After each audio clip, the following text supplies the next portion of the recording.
voltando ao assunto saúde, o senhor falou que os médicos lá da faculdade, do curso da Faculdade de Medicina da UES não estão participando desse movimento de abertura do hospital? Não, não estão.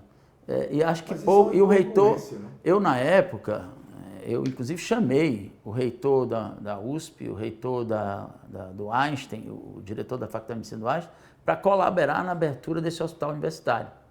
O Alexandre, que é diretor do Einstein, é meu colega de turma, e minha formação é toda no HC de São Paulo, e eu me dispus a fizemos alguns encontros virtuais para que desse início. Depois isso parou. E eu acho muito estranho que você não monte uma governança onde isso esteja incluído. Isso para mim não vai funcionar. Não é a mesma coisa, pessoal. Hospital universitário, hospital de formação, hospital de pesquisa.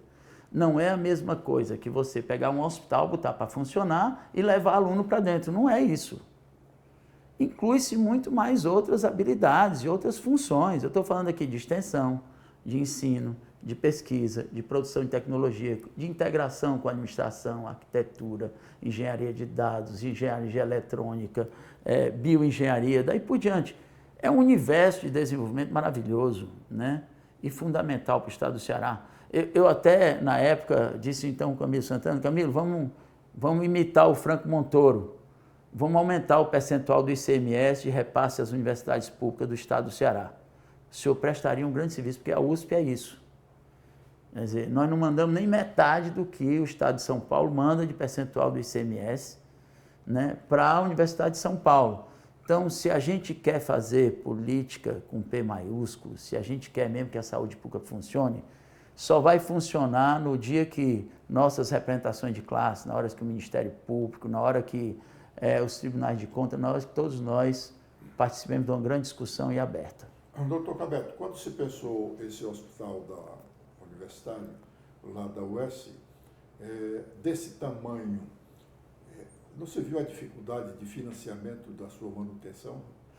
Não, a gente olhou, a gente estruturou esse dado, e aí tem uma coisa muito interessante. O Ceará tem a taxa de ocupação, se você juntar todos os hospitais do interior, nós ocupamos entre 25% e 30% dos leitos. Por quê, Edson? Porque a maioria dos hospitais hoje não está preparado para atender o tipo de doente que existe. Então eles ficam lá internados esperando transferência. Então você gasta duas vezes. Então, se você não reestruturar isso, então tem hospital em algumas cidades que o cara só faz arrancar a unha, ou faz só uma consulta, ou faz só uma consulta de pré-natal. Isso não é propriamente um hospital. Então você põe um indivíduo para ficar se deslocando, gastando dinheiro, sem resolver o seu problema. Ainda hoje nós temos isso na oncologia, que o governo está dizendo aí que vai abrir as oncologias. Eu já deixei isso estruturado para abrir não só oncologia, como cardiologia, como tratamento de AVC, nos 4 regionais. Então, e agora isso foi parado, agora voltou, mas de uma maneira tímida, né, e não muito clara. Então, assim, na verdade, quando você tem um hospital de 400 leitos, você aumenta para 500, o que você acrescenta de custo é pequeno. Mas se você tiver 2 hospitais de 250, ele fica mais caro. Então, o que eu quero dizer com isso? Que tem um desenho do número de leitos mínimo, porque a infraestrutura e o custeio, ele tanto faz para 100 leitos como para 300, ou para 400 ou para 500. Então, esse cálculo de eficiência chega perto de 500 leitos. Então, a nossa ideia era assim, aos poucos, e concentrando as UPAs, diminuindo o número de pessoas que ficam abandonadas nas macas, pelos corredores afora sem resolução. Como você vê aí nos Frotinhas, nos Gonzaguinhas, né? E vê o IJF sobrecarregado. Porque esse é um desenho absolutamente inadequado. Doutor, a nossa estrutura hospitalar aqui de atendimento contempla, ou melhor, é bem contemplada com relação à distribuição dos recursos do SUS? Porque os recursos do SUS tem lá tem as instruções de distribuição desses recursos, né? Para os hospitais terciários, para os hospitais primários, né? Para as UPAs, isso, aquele e outro. Quer dizer, esse número de leitos que nós temos aqui é todo pago pelo SUS? Em sua maioria, né? O Tesouro do Estado complementa, né? Assim como os municípios complementam uma parte. E assim é o SUS, né? O SUS tem uma parte federal, uma parte estadual, uma parte municipal e a parte complementar, que às vezes é até privada, né? Então, o problema é como organizar esse sistema, por isso que os planos regionais eram fundamentais. O que é plano regional, pessoal? O Ceará tinha 5 Cearás. Cada hospital desse regional era um HGF, que fazia tudo. Em torno deles, para cada 10 municípios, você tinha um hospital que fazia tudo numa complexidade menor. É melhor do que você ter, ao invés de 10 hospitais, 50 que não funcionam. Então, existe uma distribuição de recurso que vai para lugar que não funciona. Eu não estou falando aqui, e aí é bom que se diga, para além do gasto público ineficiente. Eu cito sempre uma experiência do André Médici, que é economista do Banco Mundial, que levantou em 2017 que algo em torno de 57 bilhões de reais no Brasil foi gasto errado na saúde, em 2017. Olha, eu não tenho nenhuma dúvida que precisa recurso. Saúde é interminável a necessidade, até por causa dos avanços tecnológicos, e o avanço da saúde, a inflação da saúde é muito alta. No entanto, eu não tenho a menor dúvida de que essa clientelização, essa politização, essa falta de transparência e essa falta de continuidade dos projetos de Estado faz cair muito a eficiência e aumentar o gasto público. Ou seja, quando você tem quase 80%, em algumas áreas, quase 90% dos funcionários terceirizados, você precariza o trabalho, mas você diminui a qualidade. E você diminui a qualidade, você aumenta o gasto. Porque a consulta fica mais ineficiente, ela fica duplicizada. Quem é cearense que não foi várias vezes a uma consulta para resolver um problema?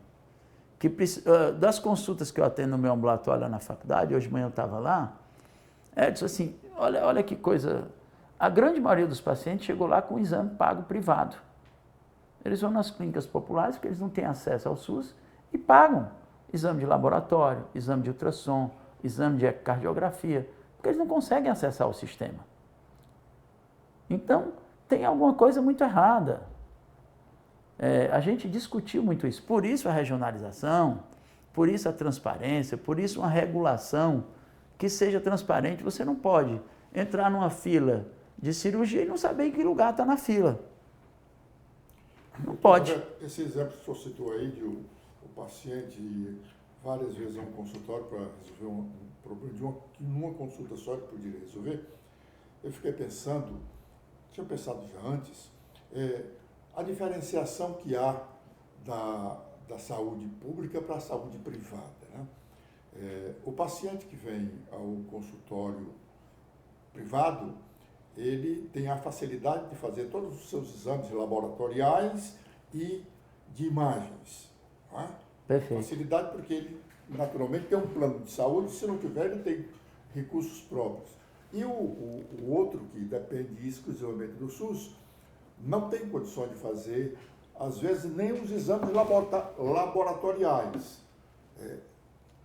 Como a medicina, como o médico aí, poderia minimizar essa dificuldade?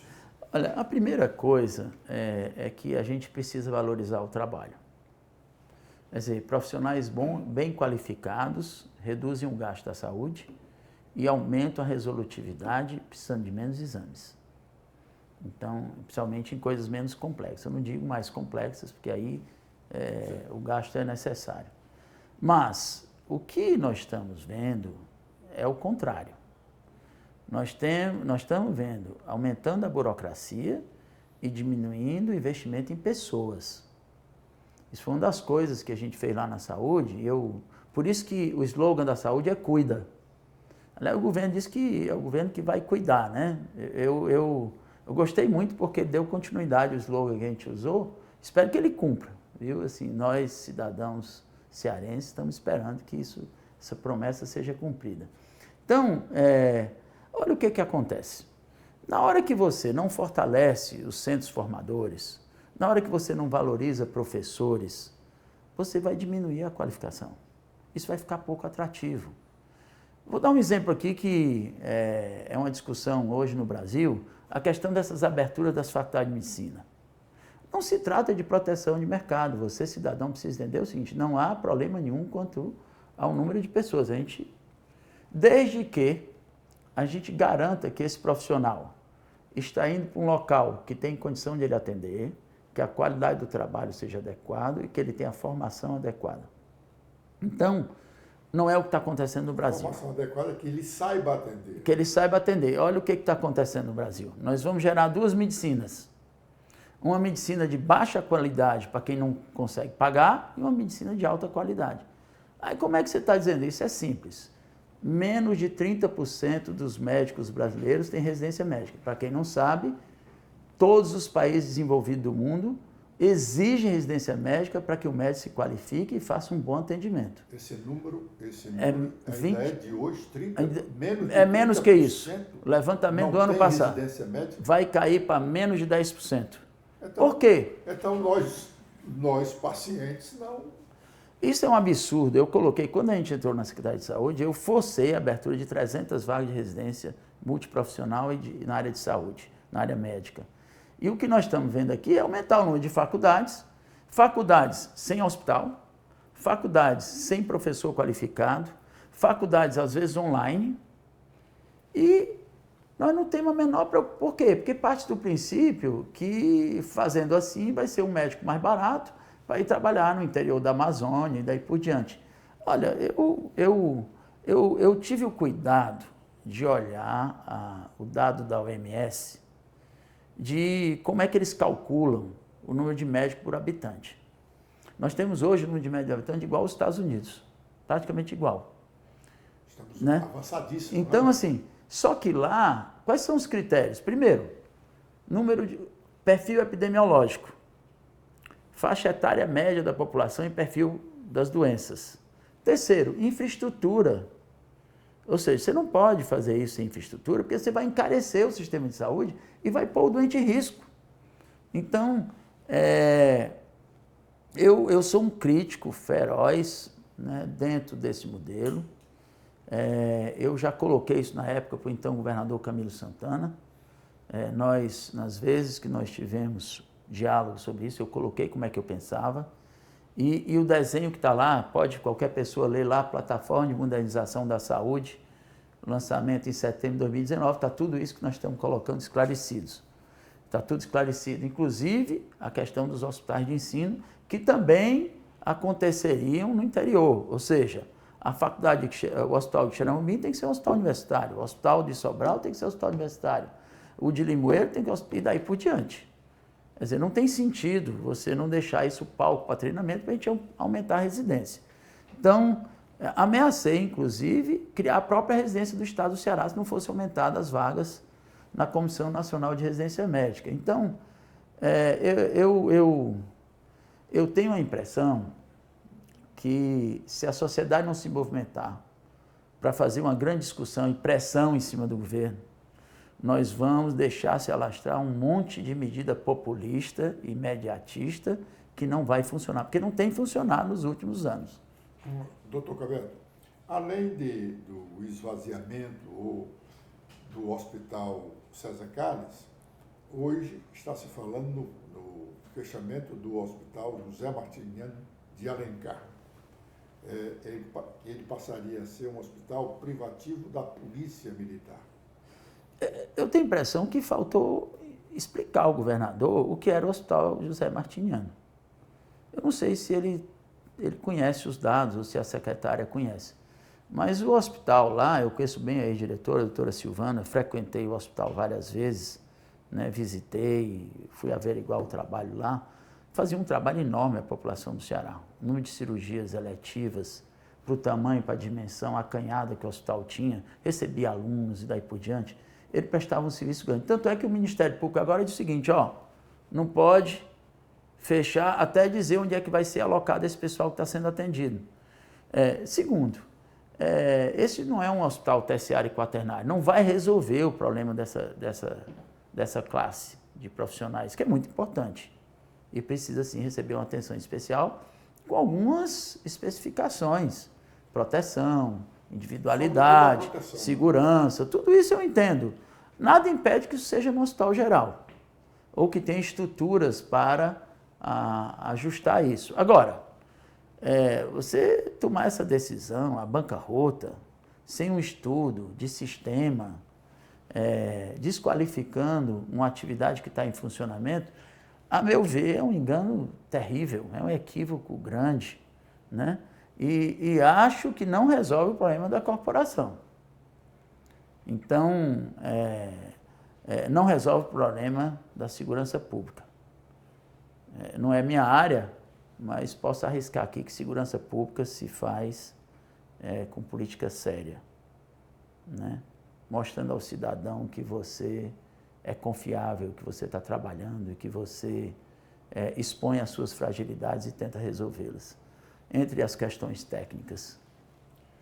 O senhor disse que o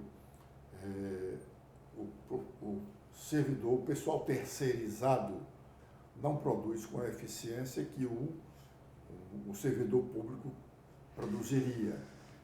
Não acho que não é nem isso. Eu acho que tem muito terceirizado, eu conheci vários que produzem até muito bem. O problema não é esse. É que quando você é um funcionário e tem o seu vínculo precarizado, você tem muita insegurança no trabalho. Isso compromete a sua qualidade de trabalho, é evidente. E segundo, tem outra coisa. Eu vou dar um exemplo. Se você é funcionário do Hospital de Messejana e você é funcionário de uma cooperativa e você dá um plantão por mês lá, como é que o diretor do hospital vai fazer um planejamento de funcionamento desse hospital com um funcionário que foi lá uma vez no mês? Ou seja, é simples, vamos para o mundo real. O senhor acha que alguém pode ser engenheiro da Siemens, da GE e da Philips ao mesmo tempo? Não dá. Não dá. Então, assim, é preciso, para além de fortalecer a valorização do trabalho, o Ceará não valoriza o trabalho. Na saúde, nossa saúde está extremamente precarizada e o desenho que existia foi destruído sem colocar nada em troca. Então, eu só dar um exemplo. Se nós não passarmos, além de valorizar o trabalhador, termos instituições fortes, não tem democracia sem instituição forte. Doutor Cabelo, nesse ponto aí, o corporativismo dos médicos não é muito forte para impor o governo a contratação de cooperativas? Em algumas áreas, sim, mas a grande maioria ganha muito mal. A grande maioria adorou a proposta da Funsaúde. A grande maioria reza todo dia para ter um único hospital para trabalhar, para ter ascensão funcional, para ter qualificação em trabalho, para ter seu trabalho reconhecido, para ter qualidade de vida. Os médicos vivem em média 10 anos a menos que a população normal. Os médicos trabalham número de horas muito a mais, sob estresse, sob condições inadequadas. Eu acho que o governador devia visitar as UPAs à noite, sabe assim, para ver o nível de insegurança, né, que os profissionais de saúde trabalham, o nível de condições de trabalho. Eu andei o Ceará inteiro, né, em vários, não inteiro, mas em vários municípios, e vi coisas absurdas para a gente estar no século XXI.